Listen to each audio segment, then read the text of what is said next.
O estudo a seguir é de inteira responsabilidade de seus idealizadores e apresentadores.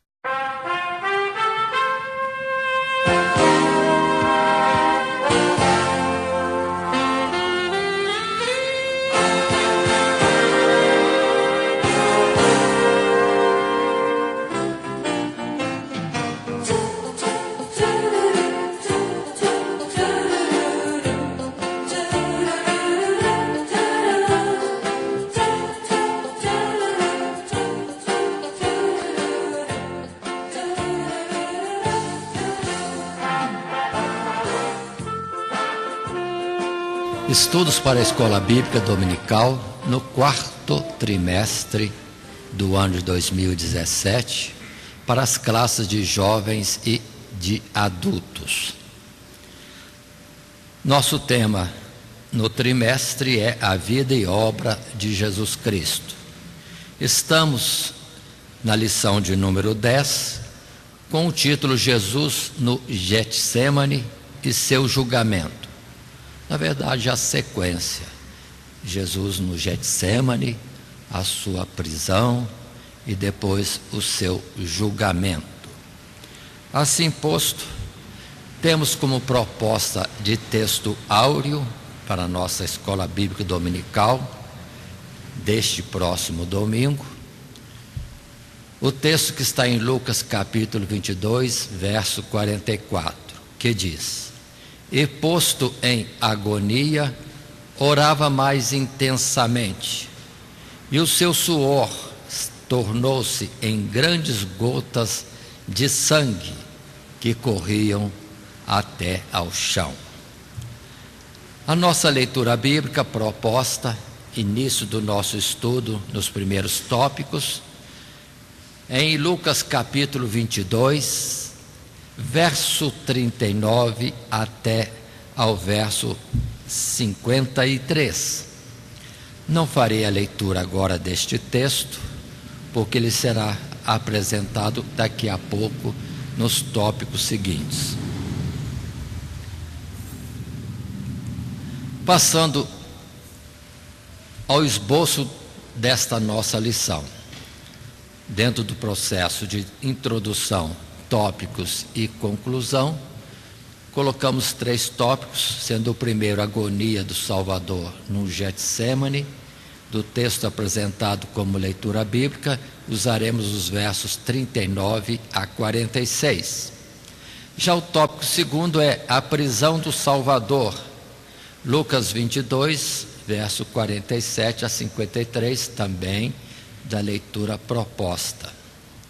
E terceiro tópico, julgamento salvador, mais um texto estendido como leitura bíblica em Lucas, agora, versos 63 até 71. Este é o texto que temos para nós no estudo desta noite e preparando para a lição próxima da Escola Bíblica Dominical.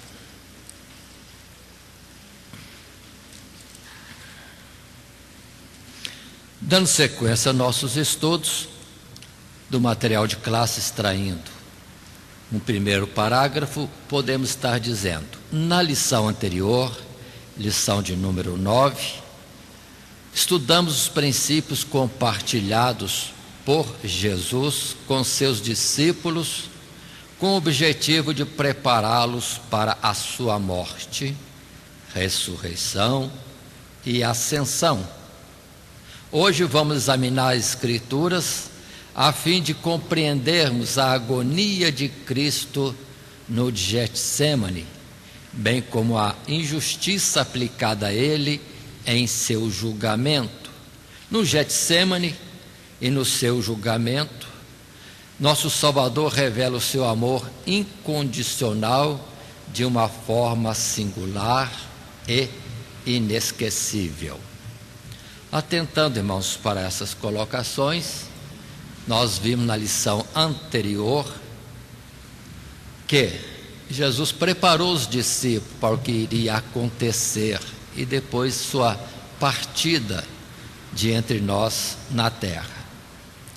E eu destaquei naquela lição que a partir do capítulo 13 de João, capítulo 13, Jesus esteve reunido com seus discípulos naquela noite chamada a noite da Santa Ceia, quando Jesus conversou com eles longamente. Mas é bonito lembrarmos que no capítulo 13 a expressão é essa, de início da reunião, sabendo Jesus que era chegada a hora de voltar para o Pai, como amou os seus que estavam no mundo, amou-os até ao fim. Ou seja, a reunião já foi uma reunião de grande amor de Jesus para com seus discípulos. Enquanto outros poderiam estar inquietos, desesperados, irrequietos, etc., mas Jesus calmamente, sentando, conversando, ensinando, avisando, tanta coisa em grande amor, grande ternura. E é uma reunião que também depois pode observar no capítulo 17, que termina com expressão de amor também. Ele orando ao Pai no capítulo 17 em favor dos seus discípulos e orou nesse sentido, outra vez, abrindo a reunião, terminando a reunião, falando do amor dele para com o Pai e o amor para com aqueles que o Pai lhe tinha entregue. E assim inicia a nossa lição, só que agora Jesus, terminada esta reunião, já parte para o Getsemane. Uma atenção para nós entendermos algumas colocações. Esta reunião da noite de Jesus com seus discípulos, chamada de Quinta-feira Santa por alguns, foi de fato uma reunião à noite, de um dia que foi quinta-feira. Ou seja, no calendário judaico, no calendário religioso, já não era quinta-feira, já era sexta-feira. Já era o último dia de Jesus com seus discípulos. Já era o último dia. Então Jesus não tinha mais 24 horas com eles. Já era o último dia, já era sexta-feira. Então toda a nossa lição aqui transcorre na sexta-feira. Na verdade, vamos dizer assim, da madrugada até cerca do meio-dia da mesma sexta-feira. Mas continuemos. No esboço proposto, passamos agora ao primeiro parágrafo, a agonia do Salvador no Getsemane. Temos então o nosso texto inicial da leitura bíblica, que agora eu leio do verso 39 ao 46. E diz a palavra assim: e saindo, foi como costumava para o Monte das Oliveiras, e também os seus discípulos o seguiram. E quando chegou àquele lugar, disse-lhes: orai, para que não entreis em tentação. E apartou-se deles a cerca de um tiro de pedra, e pondo-se de joelhos, orava, dizendo: Pai, se queres, passa de mim este cálice, todavia não se faça a minha vontade, mas a tua.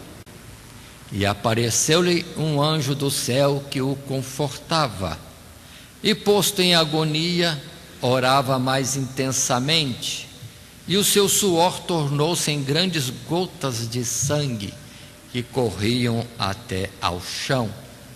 E levantando-se da oração, foi ter com seus discípulos, e achou-os dormindo de tristeza, e disse-lhes: por que estáis dormindo? Levantai-vos e orai, para que não entreis em tentação. Este é o texto que temos conosco como leitura bíblica na sua primeira parte, para o estudo desse primeiro tópico. E assim, passando a um primeiro parágrafo nesse tópico, a agonia do Salvador no Getsemane, vamos extrair o seguinte assunto: o seguinte registro do nosso material de classe. Jesus, após celebrar a última Páscoa com os seus discípulos, dirigiu-se juntamente com eles ao jardim do Getsêmani, o qual ficava ao pé do Monte das Oliveiras. Prevendo os sofrimentos que o aguardavam, nosso Salvador convocou seus discípulos para vigiarem com ele em oração, com o objetivo de concluir a vontade do Pai. Era extremamente angustiante para Cristo pensar em levar sobre o seu corpo o pecado do seu povo e experimentar ainda que por pouco tempo o completo desamparo do Pai.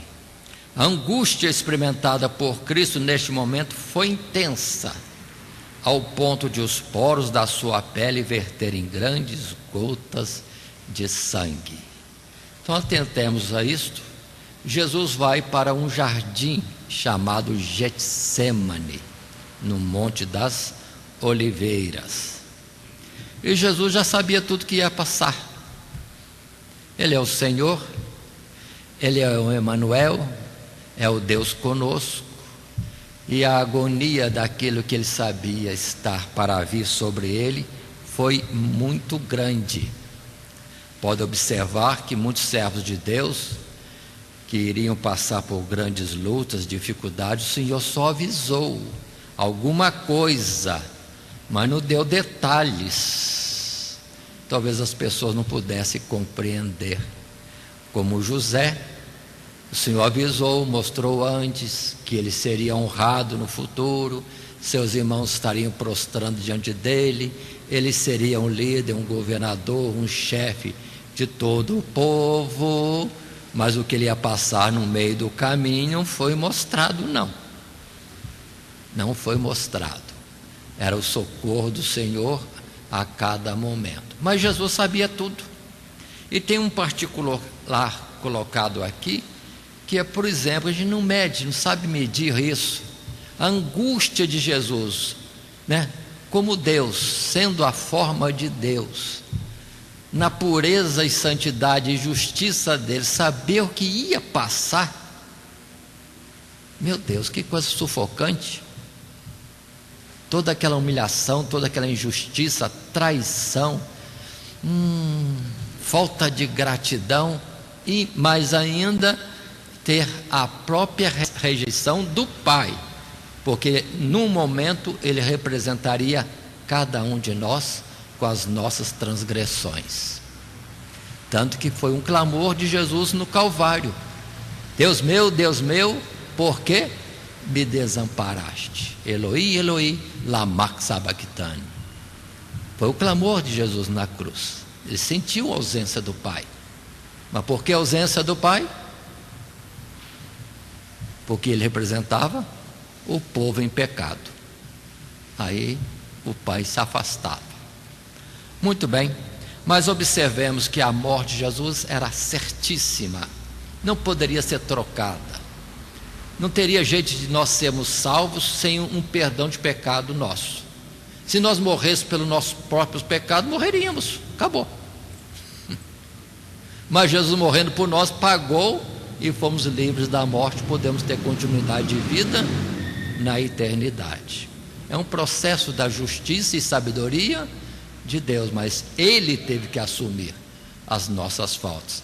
É o que temos naturalmente registrado nos textos de Isaías 53, que já conhecemos e que por todo o estudo deste trimestre tem sido citado. Verdadeiramente Ele tomou sobre si as nossas enfermidades e as nossas dores levou sobre si, e nós o reputamos por aflito, ferido de Deus e oprimido. Mas Ele foi ferido pelas nossas transgressões e pelas nossas iniquidades. O castigo que nos traz a paz estava sobre Ele, e pelas suas pisaduras fomos sarados. Todos nós andávamos desgarrados, como ovelhas, cada um se desviava pelo seu caminho, mas o Senhor, Deus, fez cair sobre eles a iniquidade de nós todos. Então aí está a síntese da agonia de Jesus no Calvário, e que não tinha como mudar. E Romanos 3, a expressão segundo Paulo: porquanto que era impossível a lei, visto como estava enferma pela carne, Deus, enviando seu Filho em semelhança da carne do pecado, pelo pecado condenou o pecado na carne, para que a justiça da lei se cumprisse em nós, que não andamos segundo a carne, mas segundo o Espírito. A lei e justiça de Deus foi nos dada, mas quem era justificado pela lei? Quem conseguia cumprir a lei? Não que a lei não fosse boa, que não fosse santa, que não fosse justa. Não, nós é que éramos de uma natureza tão contrária que não conseguiríamos mesmo cumprir. Mas aí veio aquilo que a própria lei previu: a possibilidade de alguém pecador ser substituído por um justo que desse a sua vida pelo pecador. E aparece Jesus, então, morrendo por todos nós. Na continuidade, num segundo parágrafo, síntese também do nosso material de classe, posso estar lendo: seus discípulos foram vencidos pelo sono, não possuíam o mesmo grau de consciência dos fatos seguintes. Jesus, ciente da inevitabilidade de beber o cálice da ira de Deus em nosso lugar, submeteu-se prontamente para ser o nosso substituto e morrer a nossa morte. É importante fazermos um contraste entre a deslealdade de Adão no Éden e a lealdade de Cristo no Getsêmani. Adão no Éden desejou ser igual a Deus. No entanto, Jesus no Getsêmani, mesmo sendo forma de Deus, não teve por usurpação ser igual a Deus, mas aniquilou-se a si mesmo, tomando a forma de servo, fazendo semelhante aos homens, e achado na forma de homem, humilhou-se a si mesmo, sendo obediente até a morte e morte de cruz. A fidelidade de Cristo ao Pai foi constituída por um profundo senso de amor. Então observem bem que na história do Getsêmani, enquanto Jesus orava e vamos dizer assim, no estresse daquele momento, por alguma razão fisiológica chegou até a suar gotas de sangue, discípulos dormiam, mas Jesus ali firme, querendo cumprir a vontade do Pai, orando, vigiando, com o objetivo certo, pensamento e esforço colocado em não se afastar da missão numa última hora. Jesus já sabia de tudo e já tinha dito antes: foi para isso que eu vim ao mundo. Pai, glorifica o teu nome. Ou seja, Jesus se apresentava para que por ele o nome de Deus fosse glorificado. Não queria correr daquela situação. Mas observe, o Adão, criado à imagem e semelhança de Deus, no jardim do Éden, com tudo bom, toda a folga, todo o descanso de um jardim do Éden, né? Ficou olhando para o fruto proibido e desejou, traz ciência, faz ser igual a Deus, conhecendo o bem e o mal, faz ser igual a Deus. Ele quis ser igual a Deus. É o mesmo sentido da transgressão de Satanás lá nos lugares celestiais. Agora vem Jesus, unigênito, gerado do Pai, uma mesma identidade, único gerado, e podia dizer: não, eu sou igual ao Senhor, eu sou Deus que nem o Senhor, eu não fui feito do barro, fui gerado de ti, vamos dizer assim, né? Pode dizer, não vou passar por isso não. Mas em amor ao Pai, que tinha o objetivo de trazer vida e vida eterna a tantos que Ele queria dar vida e existência, pronto, Ele diz, vou passar por tudo. Vou passar por tudo. Mas tudo isso conscientemente. E a força maior era, de fato, o amor. Aí voltamos ao texto que eu fiz menção, mas não li, em João 17, 24 a 26, quando Jesus clama assim, Pai, aqueles que me deste, quero que onde eu estiver, também eles estejam comigo, para que vejam a minha glória que me deste, porque tu me has amado antes da criação do mundo. Pai justo, o mundo não te conheceu, mas eu te conheci, e este conheceram que tu me enviaste a mim.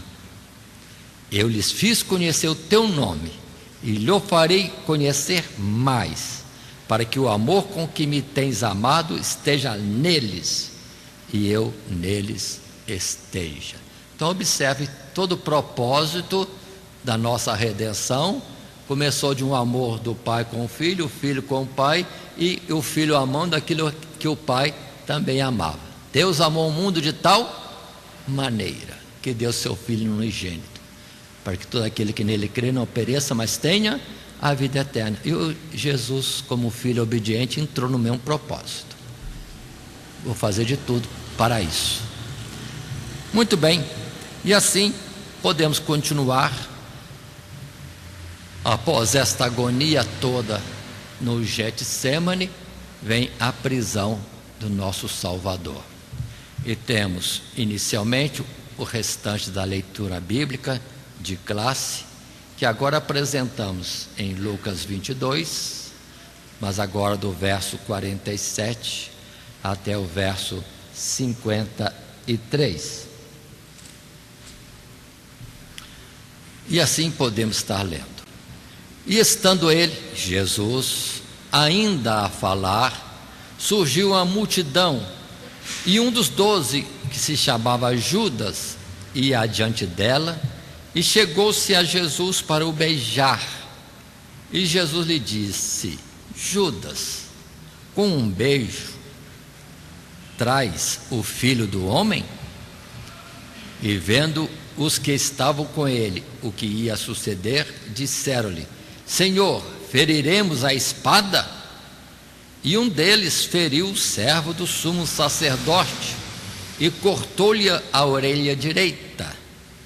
E respondendo Jesus disse, deixai-os, basta. E tocando-lhe a orelha, o curou.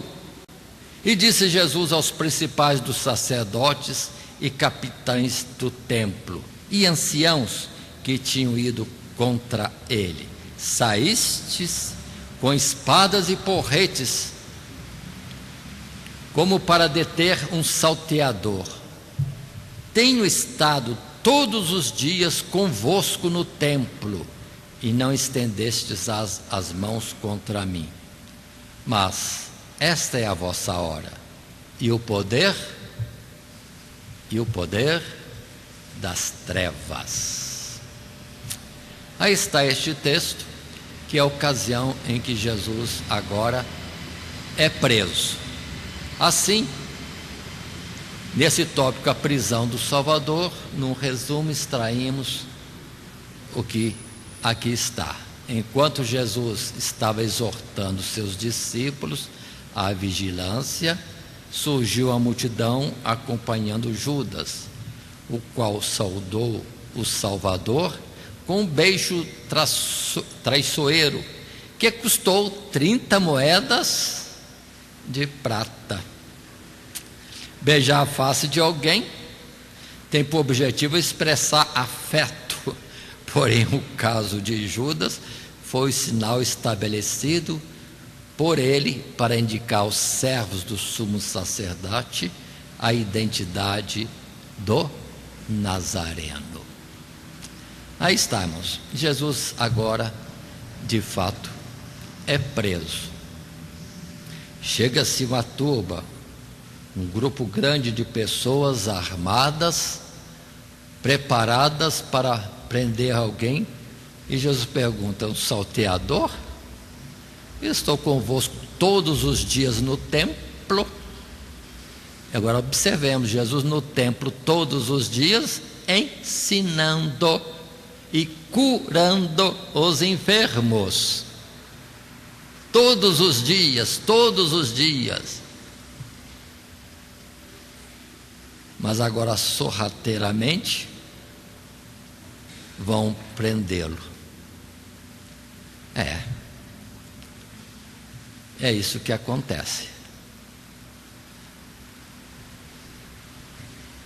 Mas vamos em frente.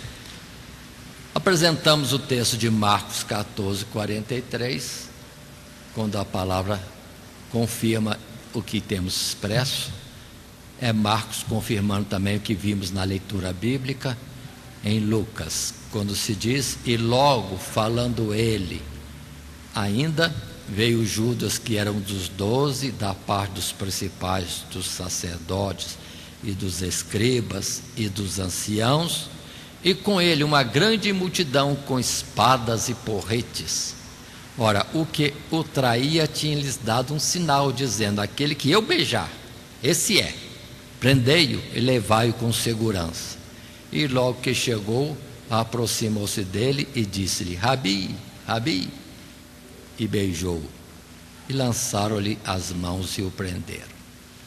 Se nós queremos ver detalhes diversos do Getsêmani e da prisão de Jesus, precisamos estar lendo os evangelhos junto, em Mateus, em Marcos, também em Lucas e também em João. Todos eles apresentam alguma narrativa, e João parece ser mais detalhado, apresentando muitas outras coisas durante este momento da prisão de Jesus. E observe, lemos há pouco agora, que algum dos discípulos, tudo indica que é Pedro, pegou da espada e acertou a orelha de um servo daqueles que estavam ali vindo prender Jesus. Irmãos, vamos entender, Pedro era ruim de espada, ele não mirou na orelha, ele errou, só raspou na orelha. Aí tem a forma de Jesus agir. Pedro guarda a espada, quem com ferro fere, com ferro será ferido. E além disso, ainda tocou na orelha do servo e a orelha ficou curada. E nem por isso retroagiram no propósito de prender alguém que fazia esses milagres e que mostrava tanta paciência com eles. E observe que Judas diz: ó, pegai-o e como que segura, toma cuidado dele. E Jesus não prestando nenhuma resistência, como nunca prestou, tanto que a sua identificação é um cordeiro, manso, ainda que integralmente no seu ser e personalidade fosse um leão da tribo de Judá, mas manso e humilde de coração. O pessoal não conhecia Jesus, é o ódio, é a inveja e a glória que eles amavam, a glória deste mundo, que impedia de enxergar quem estava com eles. Uma coisa, é uma cegueira espiritual muito grande para que isso pudesse acontecer desta forma. Continuando, num parágrafo 2, ainda do material de classe, extraímos que lemos: a reação imediata dos discípulos foi oferecer resistência. Contudo, Jesus mais uma vez revelou sua total submissão ao Pai, bem como seu amor incondicional para com seus inimigos. Ele sabia muito bem que não poderia evitar o cálice, portanto entregou-se prontamente para ser conduzido ao julgamento injusto.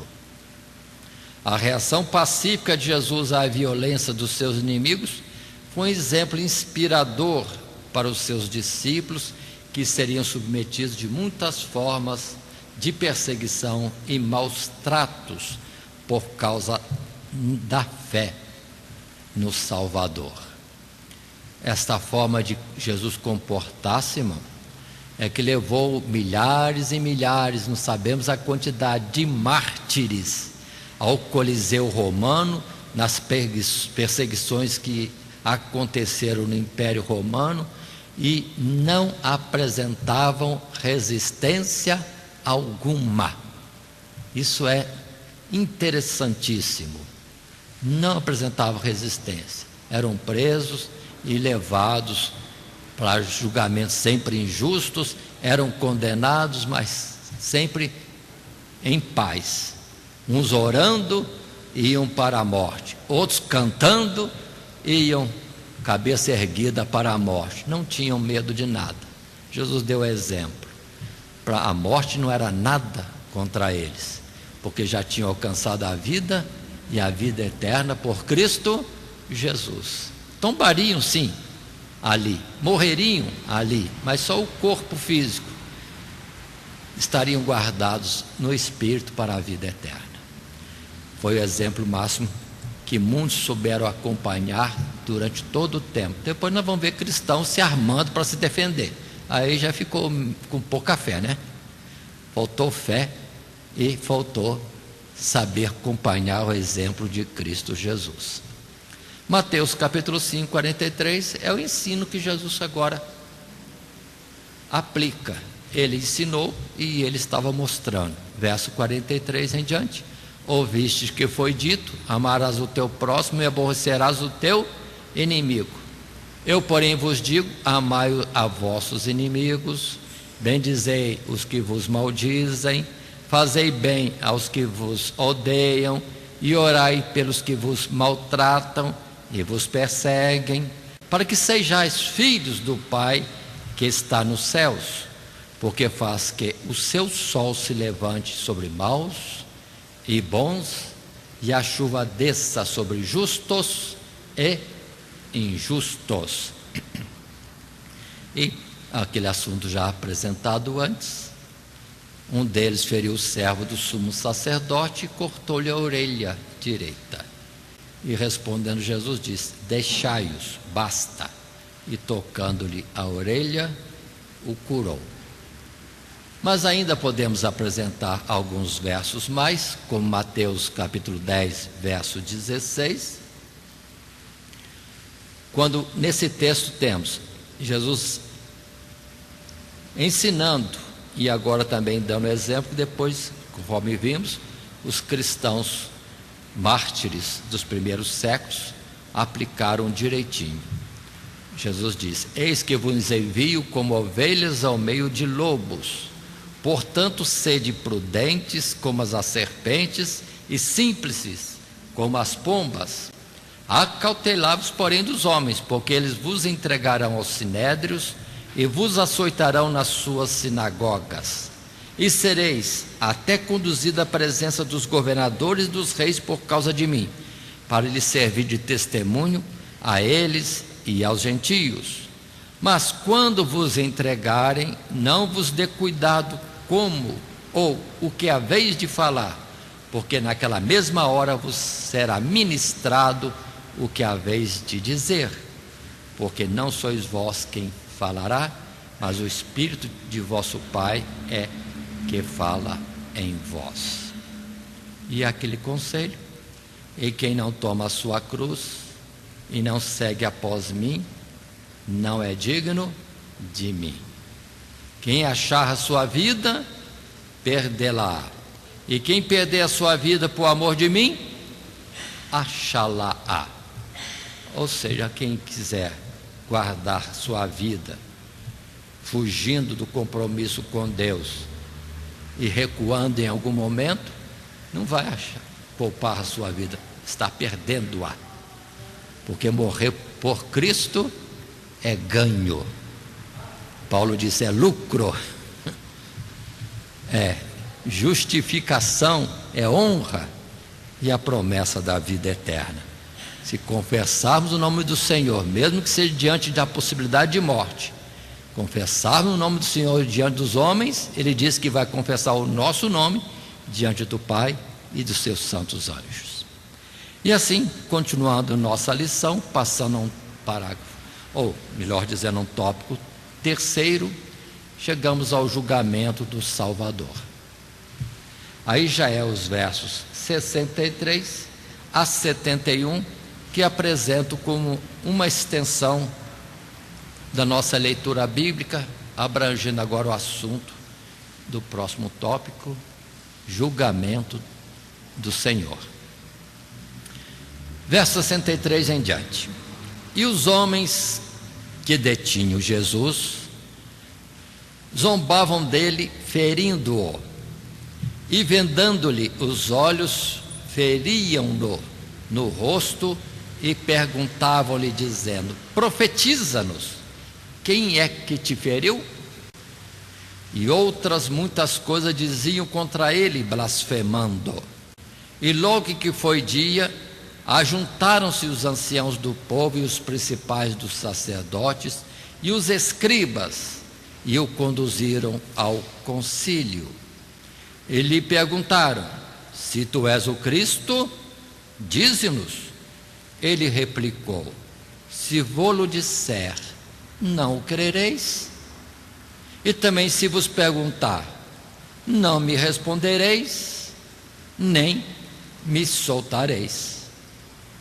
Desde agora o Filho do Homem se assentará à direita do poder de Deus. E disseram todos: logo, és tu o Filho de Deus? E ele lhes disse: vós dizeis que eu sou. Então disseram: de que mais testemunho necessitamos? Pois nós mesmos o ouvimos da sua boca. Aí está o texto narrado por Lucas do início deste julgamento de Jesus. Ou seja, nem julgamento ainda tinha iniciado. Os que o prenderam já foram zombando dele e ferindo a ele de muitas formas. Injustiça total. Se é preso para quê? Para ser julgado, não leva para o julgamento. Mas primeiro tem a sessão da zombaria, do escárnio, do sofrimento, da tortura, quanta coisa. E segue-se a nossa lição. Entramos agora no primeiro parágrafo, resumo do nosso material de classe, nesse tópico 3, julgamento do Salvador. Jesus, após ser preso, foi encaminhado para seu primeiro julgamento, realizado pelos anciãos do povo, pelos principais dos sacerdotes e pelos escribas. Um julgamento injusto e indecoroso, onde o Messias de Deus foi injustiçado com falsas acusações, bem como zombado e maltratado. Os líderes religiosos judeus acusavam Jesus de blasfêmia, por ele afirmar ser o Filho de Deus. A incredulidade cegou o entendimento dos doutores da lei, e mesmo com provas tão cabais dadas por Deus acerca da identidade e propósito do seu filho, cometeram essa atrocidade contra o Cristo Jesus. Como o julgamento religioso não seria o bastante para assegurar a crucificação de Jesus, então seus adversários o conduziram até Pilatos, apresentando falsas acusações, a fim de requererem a pena máxima contra o acusado, a crucificação. Nos sinédrios, as acusações contra Jesus eram de cunho religioso, enquanto que as falsas acusações apresentadas a Pilatos tinham cunho político, pois diziam que Jesus afirmava ser o rei dos judeus, bem como contrário ao pagamento de tributos para o Império Romano. Então mostravam Jesus desta forma. Mas voltemos um pouco. Julgamento do Salvador.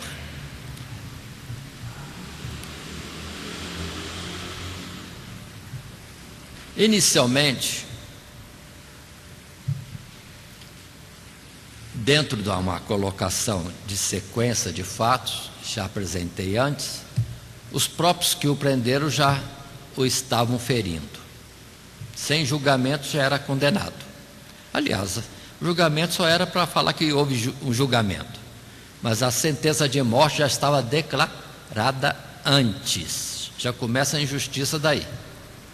Por isso que Nicodemos, numa certa ocasião de uma reunião anterior, sem a presença de Jesus, levantou-se e disse: por acaso a nossa lei condena alguém sem antes ouvi-lo? Aí todo mundo foi contra, porque a sentença de morte já estava declarada, sem julgarem Jesus, sem terem Jesus para ser ouvido. Muito bem. Se nós analisarmos, como disse antes, os evangelhos todos, não vamos perceber mais injustiças ainda. Levaram Jesus para o sinédrio, para o conselho, para o julgamento? Que nada. Levaram uma reunião particular, onde quem estava liderando era Anás, que era sogro do sumo sacerdote. Ou seja, nem foi legalmente conduzido a um juízo, foi levado à parte para a família do sumo sacerdote. Observem isso, incorreto. Quem é o líder do conselho? É o sumo sacerdote. Então leva para o sumo sacerdote. Que nada, já levaram para o sogro. E lá há algumas coisas impróprias, injustas, vamos dizer assim, ilegais. Depois vão conduzir a Caifás, mais um pouquinho, e depois ainda tem que levar para Pilatos, para o governo romano, porque tinham decretado que Jesus tinha que morrer.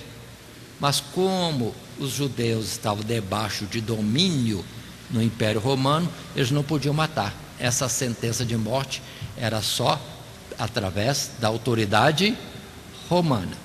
Por eles já estava condenado, sem ouvir Jesus nem nada. Agora, e a morte? Não vão matá-lo. Vão levar a Pilatos e declarar o quê? Coisas erradas. Usaram dois processos, né? Um dizendo que Jesus dizia ser rei dos judeus, estão se rebelando contra o Império Romano, como se fosse um libertador do povo, uma dissensão. Jesus nunca fez isso. Jesus em todo o tempo ensinou: o meu reino não é deste mundo.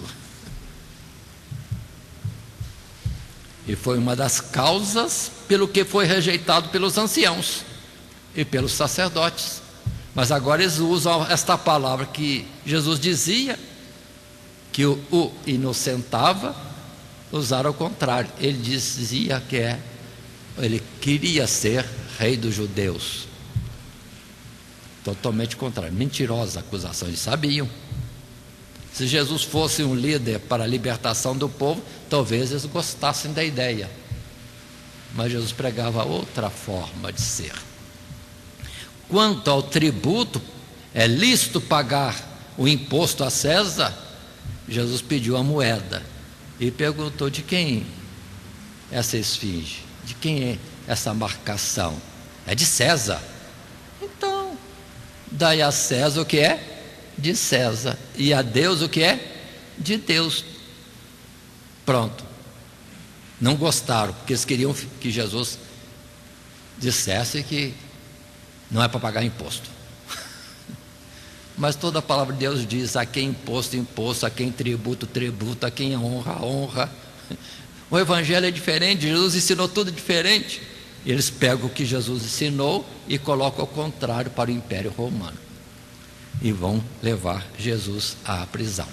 E assim temos textos bíblicos diversos, que iniciamos e aconselhamos a todos os professores verificarem nos 4 evangelhos. Mateus 26, 59 está escrito: ora, os príncipes dos sacerdotes, os anciãos e todo o conselho buscavam falso testemunho contra Jesus, para poder dar-lhe a morte, e não o achavam, apesar de apresentarem muitas testemunhas falsas. Mas por fim chegaram 2 e disseram: este diz: eu posso derribar o templo de Deus e reedificá-lo em 3 dias. Voltemos um pouco. Primeiro, muitas testemunhas falsas, mas está tão falso o testemunho que até o sacerdote fala, isso não dá, isso não passa. Isso ninguém vai acreditar. Está forçado demais, perdoa dizer dessa forma. Mas muitas testemunhas apresentaram para dizer coisa errada. Mas eles mesmos falaram, isso aí não passa. Aí veio isso, né? Eu posso derribar o templo de Deus, reedificá-lo em 3 dias. Enquanto estão pensando no prédio, Jesus está falando do corpo dele, a habitação do Espírito de Deus. Queriam matá-lo, derribá-lo, mas ao 3º dia ele ressuscitaria. E eles colocaram tudo diferente, só para acusar Jesus. Outro texto está em João 18, capítulo 18, verso 19 e versos seguintes. E leio, e assim está escrito: e o sumo sacerdote interrogou Jesus acerca dos seus discípulos e da sua doutrina. Jesus lhe respondeu: eu falei abertamente ao mundo. Eu sempre ensinei na sinagoga e no templo, onde todos os judeus se ajuntam, e nada disse em oculto. Para que me perguntas a mim? Pergunta aos que ouviram o que é que lhes ensinei. Eis que eles sabem o que eu lhes tenho dito. E tendo dito isto, um dos criados que ali estavam deu uma bofetada em Jesus, dizendo: assim respondes ao sumo sacerdote? Respondeu Jesus: se falei mal, dá testemunho do mal, e se bem, por que me feres?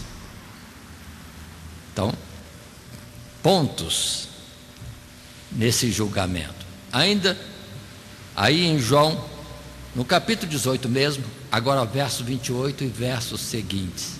Depois levaram Jesus da casa de Caifás para a audiência, e era pela manhã cedo. Observe que atravessaram a madrugada.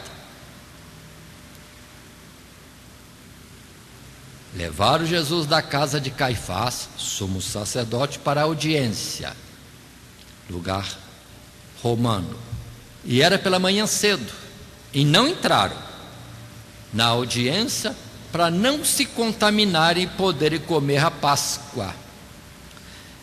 Então Pilatos saiu e disse: que acusação trazeis contra este homem? Responderam e disseram-lhe: se este não fosse malfeitor, não to entregaríamos. Disse-lhes, pois, Pilatos: levai o vosso e julgai segundo a vossa lei. Disseram então os judeus: a nós não nos é lícito matar pessoa alguma, para que se cumprisse a palavra que Jesus tinha dito, significando de que morte havia de morrer. Olha, irmãos, que cuidado, né? Era dia da Santa Ceia. Aí eles nem foram lá para o julgamento para não se contaminarem. Estava bem reservadinho, né, irmãos? Com o coração cheio de ódio e mentira, falso testemunho, desejando ardentemente a morte de Jesus. Meu Deus, quanta hipocrisia. Por isso que Jesus dizia, né? Sepulcros caiados, por fora um túmulo bem enfeitado, mas por dentro só podridão. Não entenderam a mensagem que Deus é espírito, né? E que o adoram aqueles que o fazem em verdade e em espírito. Então, uma hipocrisia muito grande. Mas estavam determinados a matar Jesus. Foi essa a declaração deles para Pilatos: nós queremos matá-lo. Vamos colocar em linhas diretas: nós queremos matá-lo, a gente não pode, vocês não deixam. Então, trouxemos para o Senhor decretar a morte dele. No coração deles, contra o Império Romano, que não tinha julgado ainda, eles já eram manifestantes de uma condenação de Jesus. Continuando Lucas 23, verso 1 e 2, Levantando-se toda a multidão deles, o levaram a Pilatos e começaram a acusá-lo, dizendo: havemos achado esse pervertendo a nossa nação, proibindo dar tributo a César, dizendo que ele mesmo é Cristo o Rei. Só confirmação de uma outra passagem. Várias coisas chegando a Pilatos. Mas vamos seguir na nossa lição, vendo agora esse julgamento aos cuidados de Pilatos. Para isso, vamos para nesse tópico 3, o julgamento do Salvador. Está vendo o segundo parágrafo, resumo da nossa matéria de classe. Pilatos ficou pressionado, por um lado, pela fúria dos judeus, exigindo a crucificação de Jesus, e por outro lado, pelo bom senso de sua esposa, a qual havia recebido em sonho o discernimento da inocência de Jesus Cristo. Sendo assim, Pilatos, na tentativa de não se envolver nesse negócio, enviou Jesus a Herodes, pois este era governante da Galileia. No entanto, Herodes não achou qualquer culpa em Jesus que o fizesse digno de morte. Por isso, enviou novamente a Pilatos. Enquanto isso, a fúria dos judeus se avolumava cada vez mais, ao ponto de trocarem o Messias por um criminoso chamado Barrabás. Por fim, Pilatos não teve escolha e cedeu aos auspícios dos judeus de crucificarem o Salvador. Estamos na manhã, cedinho, e até o meio-dia estão correndo essas coisas. Pilatos foi avisado pela própria esposa, que chamou à parte e disse: não entre nessa questão, porque de noite tive um sonho e muito fui perturbada, porque este homem é um homem inocente. Pilatos já, o que a mulher sabe disso? E depois começa a interrogar Jesus, conversar com Jesus, e ele vê que Jesus não tem nada daquilo que falam. Não tem nada. E ele quer dar o livramento a Jesus, mas fica aquela pressão política em cima dele. Então, de repente, alguém diz: ele veio lá da Galileia, trazendo esses ensinos todos por aí. Olha o que falou: é da Galileia? Então isso não é problema meu, é de Herodes, manda para Herodes. E Herodes estava na cidade, tinha saído da Galileia e tinha vindo a Jerusalém. Então estava fácil, muda daqui para ali, leva logo para Herodes, é problema de Herodes. Só que com Herodes, Jesus não abriu a boca, calado, não falou nada. E Herodes, vendo que Jesus não respondia, que era um homem indefeso, pronto, desprezou Jesus, ainda que zombou dele, trocando os vestes normais por vestes de escárnio, e mandou Jesus de volta para Pilatos. Não vejo nada para ser condenado à morte. Até Herodes o mau não condenou Jesus. Agora, os santos, povo de Deus, olha o perigo de mandar religiosidade vazia. Está claro?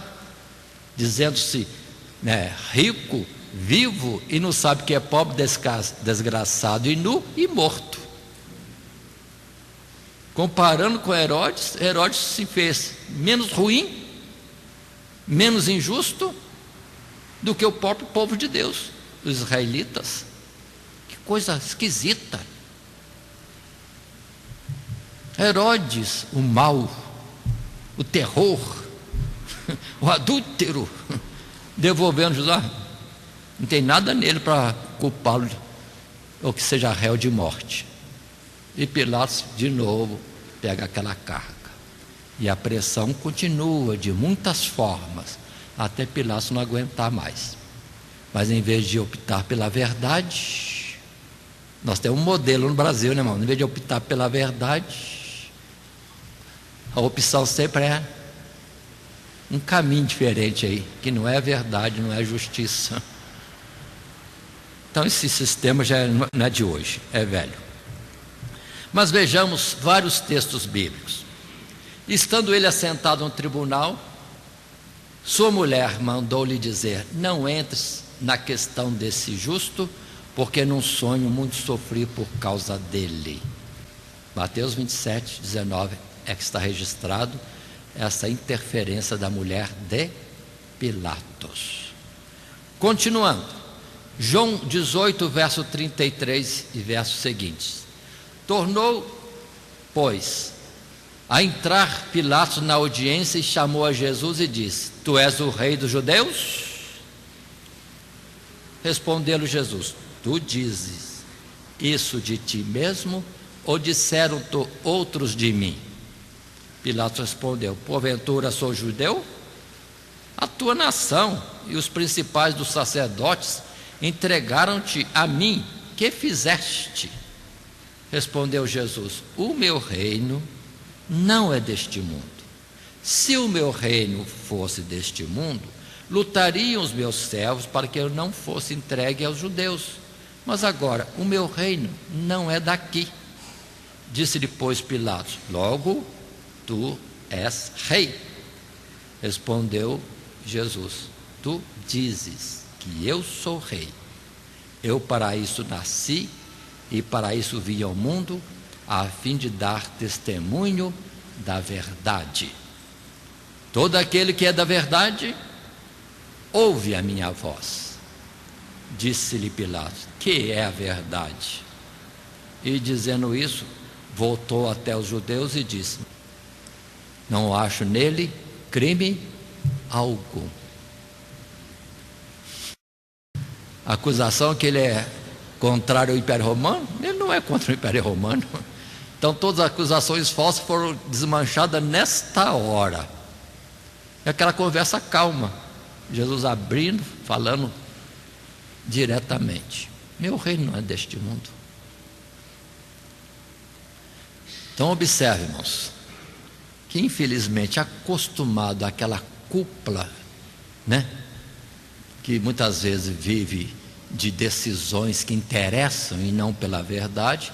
Olha que falou que Jesus é verdade, ele falou assim: que é verdade? O mundo que eu habito, verdade é uma coisa muito...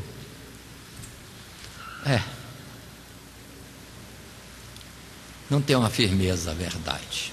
A verdade é aquilo que alguém acha que é verdade, decreta no momento. É relativo demais. Mas Jesus disse: eu sou a verdade, vim para dar testemunho da verdade. Pilatos vive em outro mundo, que é a verdade. Mesmo assim acreditou em Jesus. Continuando, passando a um outro texto bíblico, agora Lucas 23, versos 6 e versos seguintes. Então Pilatos, ouvindo falar da Galileia, perguntou se aquele homem era galileu. E sabendo que era da jurisdição de Herodes, remeteu a Herodes, que também naqueles dias estava em Jerusalém. E Herodes, quando viu a Jesus, alegrou-se muito, porque havia muito que desejava vê-lo, por ter ouvido dele muitas coisas, e esperava que lhe veria fazer algum sinal. E interrogava-o com muitas palavras, mas ele nada lhe respondia. E estavam os principais dos sacerdotes e os escribas acusando com grande veemência. E Herodes, com os seus soldados, desprezou e, escarnecendo dele, vestiu com uma roupa resplandecente e tornou a enviá-lo a Pilatos. Se Jesus fosse usado o poder dele para interesse próprio, transformava água em vinho, água em sangue, o que mais que vocês querem? Para ficar livre do juízo de Herodes. Mas nem precisou, o silêncio já foi suficiente. Continuemos um pouco mais. Lucas capítulo 23, verso 17. Era-lhe necessário soltar-lhes um detento por ocasião da festa. Mas toda a multidão clamou a uma, dizendo: fora daqui com este, e solta-nos Barrabás. E Pilatos, sempre na tentativa de escapar desse juízo, ou livrar Jesus, mas preferiram um homicida do que Jesus, o Senhor, o Criador, aquele por quem existiam, porque tudo foi feito para Cristo Jesus. Observe bem essa loucura, né, irmãos? Numa colocação assim, vamos dizer, um paralelo. Muitos hoje preferem as trevas, Satanás, homicida, desde o princípio, nunca se firmou na verdade, do que Jesus, que dá a vida por eles. Então, quando vier o juízo de condenação de Deus sobre o mundo, irmãos, vai ser uma justiça total, porque preferiram o errado, o trevas, do que o justo, o amoroso, o terno, o amigo. Que mais? Aí falta adjetivos bons para colocar. Aquele que estava pronto a dar a vida por eles. Que troca terrível. Mas depois virá a sentença no juízo final. Aqui mesmo, nesse quadro, Lucas 23, 20 e versos seguintes: falou, pois, outra vez Pilatos, querendo soltar Jesus. Mas eles clamavam em contrário, dizendo: crucifica-o, crucifica-o. Então ele, pela terceira vez, lhes disse: mas que mal fez este? Não acho nele culpa alguma de morte. Castigá-lo-ei, pois, e soltá-lo-ei. Mas eles instavam com grandes gritos, pedindo que fosse crucificado. E os seus gritos e os dos principais do povo redobravam. Então Pilatos julgou que devia fazer o que lhe pediram. Político. É errado, é injusto, é ilegal, mas é pelo povo.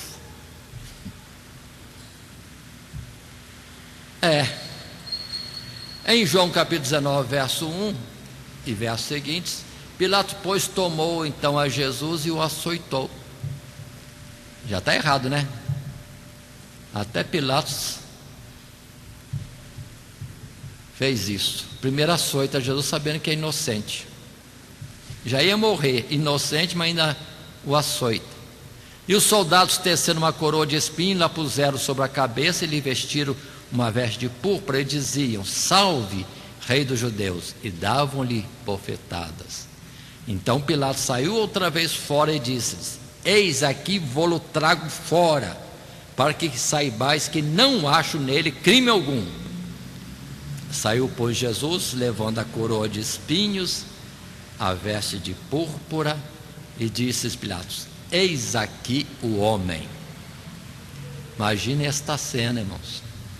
Que humilhação para Jesus. Será que Pilatos mandou açoitá-lo e outras coisas a mais para poder amolecer o coração do povo? Mas o coração de Deus é pior do que Herodes. Não melhorou, não. Ainda em João 19, verso 12 e versos seguintes: desde então Pilatos procurava soltá-lo, mas os judeus gritavam dizendo: se soltas este, não és amigo do César. Qualquer que se faz rei é contra o César. Ouvindo, pois, Pilatos esse dito, levou Jesus para fora e assentou-se no tribunal, no lugar chamado Litóstrotos, e em hebraico o nome é Gabatá. E era a preparação da Páscoa, e quase a hora sexta, e disse aos judeus: eis aqui o vosso rei. Mas eles bradaram: tira, tira, crucifica-o. Disse Pilatos: hei de crucificar o vosso rei?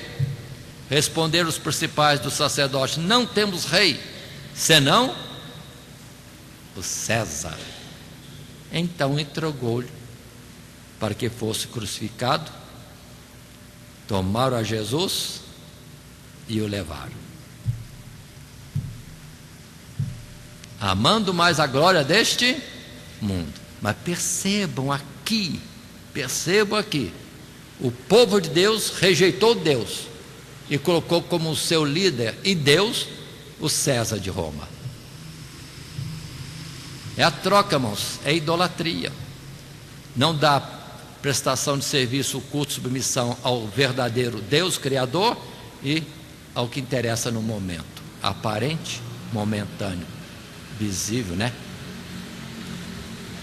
É aqui que rompe-se a ligação entre Israel e Deus, povo de Deus e Deus, onde o Israel, nação, não é mais povo de Deus, passa a ser povo de Deus aqueles que o adoram em verdade e em espírito, que Paulo fala, aqueles que são judeus segundo o espírito e não segundo a carne, as tradições dos homens. E assim passamos ao final da nossa lição, a nossa conclusão. Então, somente lembrando que a prisão, o julgamento e a condenação de Jesus não foram imprevistos que surgiram para frustrar o seu ministério. Pelo contrário, enquanto judeus e romanos acreditavam estar eliminando o ministério de Cristo, na verdade, eles estavam conduzindo o Salvador ao cumprimento total do seu propósito aqui na terra. Jesus usa até o mal do nosso coração para os seus desígnios. E na verdade não para mal nosso, mas para depois reverter tudo para que possamos arrepender e entender que o Senhor sofreu tudo isso por nós, sabendo antes da nossa maldade, mas nos propondo o perdão e a reconciliação. Deus enviou seu Filho quando nós ainda éramos contrários a Ele, inimigos dele. E Jesus morreu, sendo nós inimigos, mas propondo na sua morte a reconciliação. Quem se reconcilia com Deus em Jesus crucificado tem vida eterna. Quem não se reconcilia com Deus por Cristo Jesus e este crucificado não será salvo. Não há mediador, mediadora, nem instituição religiosa, nem filosofia de vida que vai conduzir o homem a Deus. Volta àquela máxima: Jesus é a porta, Jesus é o caminho, Jesus é a verdade, Jesus é a vida, e ninguém vem ao Pai a não ser por mim, é o que Jesus disse. E assim a nossa lição está se encerrando, tendo nós estudado esses tópicos na lição Jesus no Getsêmani e seu julgamento, repartindo este assunto: a agonia do Salvador no Getsêmani, a prisão do Salvador, o julgamento do Salvador e a conclusão. Lembrando que talvez seja útil pegarmos a orientação do texto de classe que temos conosco, mas nos detemos mais na sequência dos versículos, que são vários e que poderiam conduzir a classe em todo o entendimento à sequência exata daquilo que sucedeu. E o nosso textuário colocado, por fim, para nós é: e posto em agonia, orava mais intensamente, e o seu suor tornou-se em grandes gotas de sangue que corriam até ao chão. Lucas, capítulo 22 e verso 44. Que Deus nos abençoe em Cristo Jesus. Amém.